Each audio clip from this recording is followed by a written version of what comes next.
Hello बच्चों, स्वागत है आपका एक नई क्लास में। बच्चों, आज की क्लास हम क्लास 10th मैथमेटिक्स के अंतर्गत एक बहुत ही इंपॉर्टेंट क्वेश्चन को देखने वाले हैं, जो कि आपके बोर्ड एग्जाम में 4 नंबर में हमेशा पूछा जाता है। ठीक है बच्चों, ये जो क्वेश्चन है ना, आपके बोर्ड एग्जाम में हमेशा 4 नंबर में पूछा जाता है।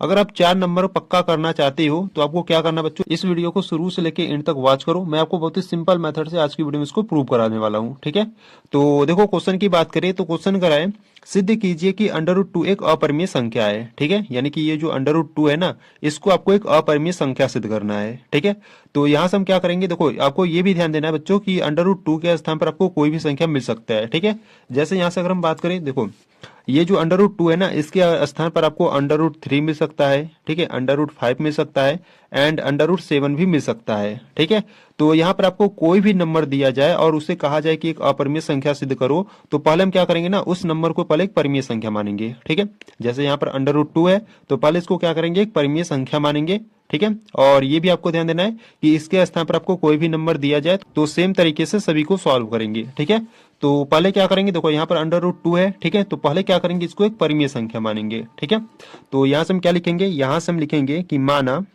जिस प्रकार से हम कर रहे हैं बच्चों उसी प्रकार से आपको भी करना है। ठीक है, तो यहाँ से हम लिखेंगे कि माना कि √2 एक परिमेय संख्या है। ठीक है, माना जो √2 है एक क्या है, परिमेय संख्या है। अब देखो बच्चों, परिमेय संख्या की बात करें तो परिमेय संख्या आप जानते हो। ठीक है, तो यहाँ पे देखो मैं आपको एकदम डिटेल में बताऊंगा। ठीक है, देखो परिमेय संख्या की बात करें तो जिससे आप अंश बटे हर यानी कि p/q के फॉर्म में लिखते हो, और जो हर यानी कि जो q का मान होता है वो 0 नहीं होना चाहिए। ठीक है, ये आपका क्या होता है, परिमेय संख्या होता है। ठीक है, तो यहाँ से क्या करेंगे ना, देखो √2 को हमने एक परिमेय संख्या माना है, तो इस √2 को क्या करेंगे, परिमेय संख्या के बराबर दिखा देंगे। ठीक है, जैसे यहाँ पे देखो, यहाँ पर हम क्या करेंगे, ये जो √2 है ना, इसको क्या करेंगे, परिमेय संख्या के बराबर यानी कि p/q के इक्वल दिखा देंगे। ठीक है, और बच्चों यहाँ से आपको बता देना है कि जो q है ना वो आपका 0 नहीं होना चाहिए। अगर q का मान 0 हो जाएगा तो आपका p/0 होगा, जो कि एक इन्फिनिटी वैल्यू हो जाएगी। ठीक है, तो इसलिए बच्चों यहाँ पर आपको बता देना है कि जहाँ q का मान 0 नहीं होना चाहिए। ठीक है, और यहाँ से अगर हम बात करें p और q की, तो p और q आपके क्या है, सहभाज्य संख्या है। तो यहाँ से आपको नीचे लिख देना है कि जहाँ p व q, ठीक है, जहां p व q कोई सहअभाज्य संख्या है। ठीक है, p व q क्या है, आपका सहअभाज्य संख्या है। अब देखो यहां से अगर हम बात करें सहअभाज्य संख्या की, ठीक है, तो ध्यान समझना। देखो सहअभाज्य संख्या की बात करें तो सहअभाज्य संख्याएं वे संख्याएं होती है जिनका एक के अतिरिक्त कोई भी उभयनिष्ठ गुणनफल नहीं होता है। ठीक है, यानी कि आप कह सकते हो कि जिसका HCF 1 होता है वो आपका क्या होता है, एक सहअभाज्य संख्या होता है। ठीक है, यानी कि किसी भी संख्या का मस यानी कि HCF अगर 1 होगा तो आपका क्या होगा, सहअभाज्य संख्या होगा। ठीक है, तो इस प्रकार से बच्चों आपको बता देना कि P और Q आप क्या है, आपके P और Q आपके कोई सहअभाज्य संख्या है। ठीक है, और सहभाज्य संख्या आप जान गए कि जिनका एक के अतिरिक्त कोई भी उभयनिष्ठ गुणनफल नहीं होता है वो आपके क्या होते हैं, सहभाज्य संख्या होते हैं। ठीक है, तो यहाँ से अब इसको आगे सॉल्व करेंगे। ठीक है, देखो यहाँ पर √2 = p/q है। ठीक है, अब इसको सॉल्व करते हैं। देखो ये जो q है आपका बट्टे यानी कि भाग में है। ठीक है, अब q को यहाँ भेजोगे तो क्या हो जाएगा, गुणे में हो जाएगा। ठीक है, यानी कि देखो इसको हम इस प्रकार से लिख सकते हैं, देखो यहाँ पर √2 है। ठीक है, q बट्टे में इधर भेजोगे तो गुणा में हो जाएगा, और इधर आपका क्या है, p है। ठीक है, इस प्रकार से इसको सॉल्व कर लिया। अब देखो इसको आगे सॉल्व करने के लिए क्या करेंगे ना, दोनों पक्षों का वर्ग करेंगे। ठीक है, तो यहां से आप लिखोगे दोनों पक्षों का वर्ग करने पर, दोनों पक्षों का वर्ग करने पर। ठीक है, आपको ये लिखना जरूरी है। ठीक है, डायरेक्ट मत करना बच्चों, यहाँ पर आपको नीचे लिख देना है कि दोनों पक्षों का वर्ग करने पर। ठीक है, अब यहाँ से हम क्या करेंगे, दोनों पक्षों का वर्ग करेंगे। तो यहाँ से क्या हो जाएगा आपका, देखो यहाँ से आपका हो जाएगा √2 × q का वर्ग। ठीक है, और = इधर p का वर्ग। ठीक है, अब देखो इसको सॉल्व करते हैं। देखो यहाँ पर √2 × q है। ठीक है, और इसका क्या है, वर्ग यानी कि स्क्वायर है। तो ये स्क्वायर जो है ना बच्चों, यहाँ पर हम क्या करेंगे, अलग अलग करेंगे। पहले √2 का करेंगे फिर q का करेंगे। ठीक है, पहले अगर √2 का स्क्वायर करोगे तो यहाँ से आपको 2 मिलेगा। ठीक है, और q का करोगे तो q² मिलेगा। ठीक है, अब यहाँ पे देखो √2 का जब हमने स्क्वायर किया तो यहाँ पे 2 कैसे मिला इसको भी समझो। देखो यहाँ से अगर हम बात करें, देखो यहाँ पर आपका क्या है, √2 है। ठीक है, जब आप इसका स्क्वायर करते हो ना तो ये स्क्वायर और ये अंडर रूट आपस में कैंसिल आउट हो जाते हैं। ठीक है, तो ये दोनों आपस में कैंसिल आउट हो जाएंगे, तो आपका क्या बचेगा, 2 बचेगा। ठीक है, तो इस प्रकार से यहाँ पर जो अंडर रूट 2 का स्क्वायर होगा वो 2 होगा, और क्यू का करोगे तो क्यू स्क्वायर हो जाएगा। ठीक है, और बराबर में इधर क्या है, बराबर में इधर हमारा पी स्क्वायर है। ठीक है, देखो बच्चों ये जो 2 है इधर गुणा में है। ठीक है, अब इधर भेजोगे तो बट्टे में आ जाएगा, यानी कि यहाँ से आपको मिलेगा Q square is equal to P square बट्टे 2। ठीक है, इसको आपको क्या करना है, समीकरण नंबर 1 बना लेना अभी के लिए। ठीक है, अभी आगे काम देगा। ठीक है, तो इसलिए इसको आपको क्या करना है, समीकरण नंबर 1 आपको बना के रख लेना है। ठीक है, अब देखो यहाँ पे ध्यान समझो, ये जो 2 है वो किसको विभाजित कर रहा है, पी स्क्वायर को विभाजित कर रहा है। ठीक है, जो 2 है वो पी स्क्वायर को विभाजित कर रहा है, तो जो 2 होगा वो पी को भी विभाजित करेगा। ठीक है, जैसे मान लो अगर हम पी के स्थान पर कोई नंबर ले ले। ठीक है, देखो जैसे मान लो यहाँ पर हम पी के स्थान पर कोई नंबर ले लेते, जैसे पी के स्थान पर मान लो 2 ले लेता हूँ। ठीक है, मान लो यहाँ पर p के स्थान पर हमने 2 ले लिया, तो यहाँ पे देखो p का स्क्वायर है, तो यहाँ पर हम क्या करेंगे, 2 का स्क्वायर कर देंगे। ठीक है, और बट्टे में 2 है तो बट्टे में 2 है। ठीक है, अब इसको सॉल्व करो, देखो 2 का स्क्वायर करोगे तो आपको 4 मिलेगा, और बट्टे में 2 है। ठीक है, काटो, 2 एक कम 2, 2 दूना 4, यानी कि जो 2 है वो 2 स्क्वायर को 2 बार में क्या कर रहा है, विभाजित कर रहा है। ठीक है, अगर 2 स्क्वायर को विभाजित कर रहा है तो जो 2 है वो 2 को क्या करेगा, एक बार में विभाजित करेगा। ठीक है, तो ठीक इसी प्रकार से यहां पर भी है, अगर 2 पी स्क्वायर को विभाजित कर रहा है तो जो 2 है वो पी को भी विभाजित करेगा। ठीक है, तो यही सेम आपको यहाँ पर नीचे बच्चों आपको लिख देना है। ठीक है, यहाँ से क्या लिखोगे, यहाँ से आप लिखोगे कि चूंकि जो 2 है वो पी स्क्वायर को विभाजित करता है। ठीक है, जो 2 है वो पी स्क्वायर को विभाजित करता है।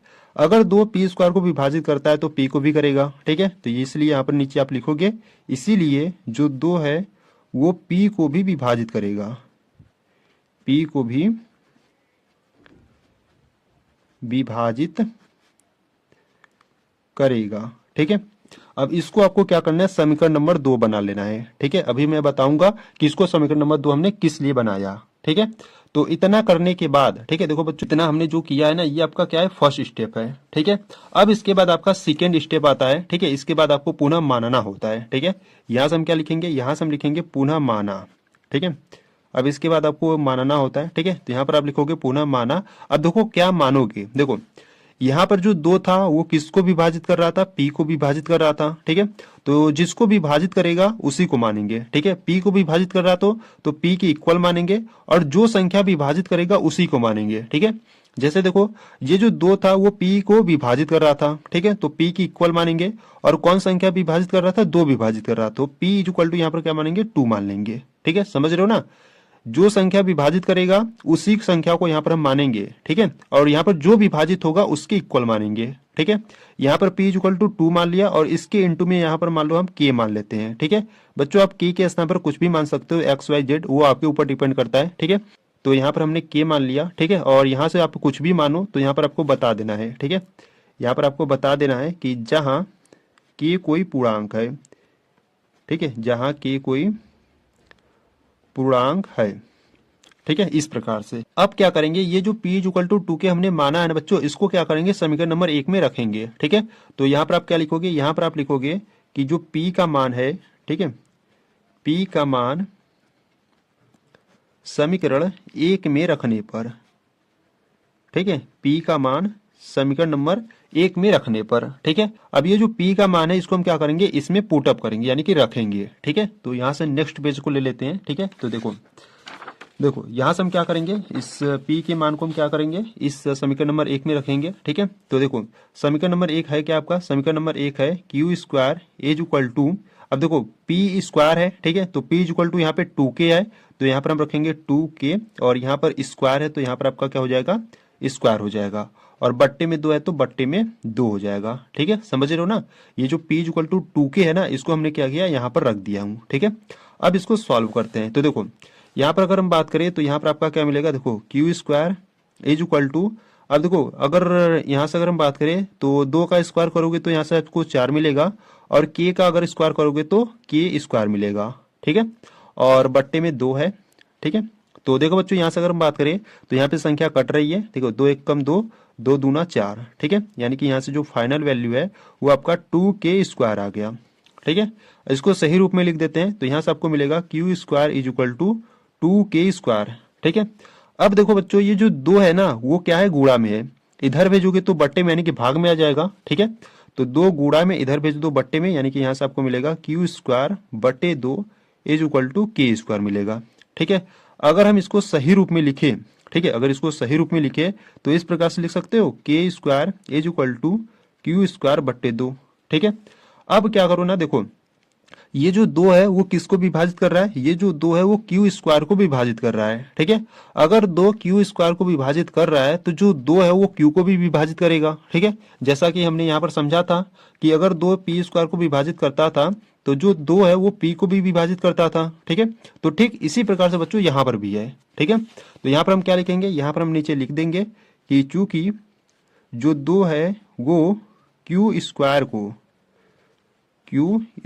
को विभाजित करता है, ठीक है। ये जो दो है वो क्यू स्क्वायर को विभाजित करता है, तो इसलिए जो 2 है वो क्यू को भी विभाजित करेगा, क्यू को भी विभाजित करेगा, ठीक है। इसको आपको क्या करना है, समीकरण नंबर 3 में आपको बना देना है, ठीक है। इतना आपको देखो करने के बाद यहाँ पर अगर हम बात करें समीकरण नंबर 2 और समीकरण नंबर 3 से, ठीक है। देखो बच्चों, यहाँ से अगर हम बात करें समीकरण नंबर 2 की, तो समीकरण 2 का है कि जो 2 है वो पी को भी विभाजित करेगा, ठीक है। और समीकरण नंबर 3 क्या करा है, जो 2 है वो क्यू को भी विभाजित करेगा, ठीक है। यानी कि समीकरण नंबर 2 और समीकरण नंबर 3 से हम कह सकते हैं कि जो पी और क्यू का जो उभयनिष्ठ गुणनफल है वो क्या है, 2 है, ठीक है। देखो इसमें भी 2 है, इसमें भी 2 है, ठीक है। यानी कि P और Q का जो उभयनिष्ठ यानी कि जो कॉमन वैल्यू है वो क्या है, 2 है, ठीक है। तो नीचे ठीक यहाँ से आपको यहाँ पर लिख देना है। यहाँ पर आप क्या लिखोगे, यहाँ से आप लिखोगे अतः अतः समीकरण 2 व 3 से, ठीक है। अतः समीकरण 2 व 3 से हमें यह पता चलता है कि हमें यह पता चलता है कि हमें यह पता चलता है कि P व Q का, ठीक है, P व Q का उभयनिष्ठ गुणनफल, ठीक है, उभयनिष्ठ गुणनफल यानी कि कॉमन वैल्यू, ठीक है, उभयनिष्ठ गुणनफल क्या है, 2 है, ठीक है। अब देखो समीकरण 2 और 3 से हमें यह पता चलता है कि P व Q का जो उभयनिष्ठ गुणनफल है वो 2 है, ठीक है। और बच्चों ये जो P और Q था वो आपका क्या था, देखो अगर यहाँ से अगर हम बात करें P और Q की, तो P और Q आपका क्या था, सअभाज्य संख्या था, ठीक है। P और Q आपका क्या था, सअभाज्य संख्या था। और सअभाज्य संख्या क्या होता है, जिसका HCF 1 होता है, ठीक है। यानी कि एक के अतिरिक्त कोई भी उभयनिष्ठ गुणनफल ना हो तो वो आपका क्या होता है, सअभाज्य संख्या होता है, ठीक है। परंतु यहाँ पर P और Q का जो उभयनिष्ठ गुणनफल है वो 2 भी आ गया यहाँ पर, ठीक है। यहाँ पे देखो P और Q का जो उभयनिष्ठ गुणनफल है वो आपका 2 भी आ गया, यानी कि एक के अलावा आपका 2 भी आ गया, ठीक है। तो यहाँ पर आपका ये क्या हो जाएगा, ये आपका गलत साबित हो जाएगा, ठीक है। तो ठीक यहाँ से आपको क्या लिखना है, इसके आगे यहाँ से आप लिखोगे, देखो यहाँ पर हमने लिख दिया कि अतः समीकरण 2 व 3 से हमें यह पता चलता है कि P व Q का जो उभयनिष्ठ गुणनफल है वो 2 है, ठीक है, जो हमारी कल्पना के विपरीत है, जो हमारी कल्पना के विपरीत है, ठीक है, जो हमारी कल्पना के विपरीत है,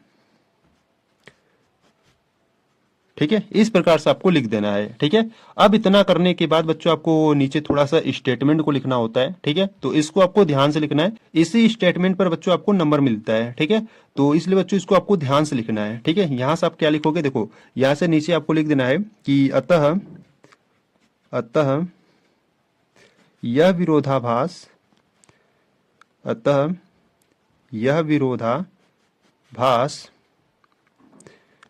हमारी गलत कल्पना के कारण हुआ है कि हमारी गलत कल्पना के कारण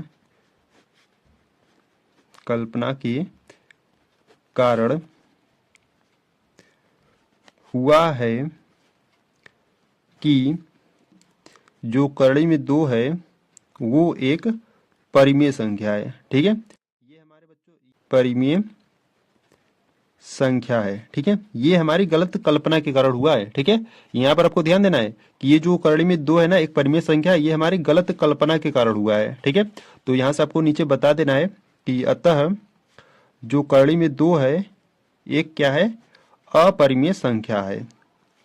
ठीक है, अतः जो करड़ी में 2 है वो एक अपरिमेय संख्या है। इस प्रकार से उसको आपको प्रूव करना था। ठीक है, तो बच्चों ये जो स्टेटमेंट है ना, ये जो 3 लाइन है, ये आपको हर किसी में लिखना है। ठीक है, यानी कि यहाँ पर आपको √2 मिले, √3, √5 एंड √7, यहाँ पर आपको कोई भी नंबर दिया जाए, ये स्टेटमेंट आपको लिखना ही लिखना है। ठीक है, तो ये जो आपका क्वेश्चन था, √2 एक अपरिमेय संख्या है बच्चों, इस प्रकार से आपको प्रूव करना था। ठीक है, एक बार इसको ध्यान से देख लेना। अगर इसमें आपको कुछ भी डाउट है तो बच्चों आपको क्या करना है, एक बार वीडियो को रिपीट कर एक बार फिर से देख लेना, अच्छे तरीके से समझ लेना, क्योंकि ये आपकी बोर्ड एग्जाम में 4 नंबर में पूछा जाता है। ठीक है, और बच्चों इसको आपको ये भी ध्यान देना है कि इस √2 के स्थान पर √ आपको 3 मिल सकता है, √5 एंड √7 भी मिल सकता है। ठीक है, तो अगर आप √3, √5 एंड √7 को देखना चाहते हो, ठीक है, यानी कि इनको भी अगर आप प्रूव करना चाहते हो, तो बच्चों आपको क्या करना है, प्लेलिस्ट को चेकआउट कर लेना है। वहां पर आपको बच्चों सभी वीडियोज मिल जाएंगे। ठीक है, तो इसलिए बच्चों आपको क्या करना है, प्लेलिस्ट को एक बार जरूर चेकआउट कर लेना, वहां पर आपको सभी वीडियोज मिल जाएंगे। ठीक है,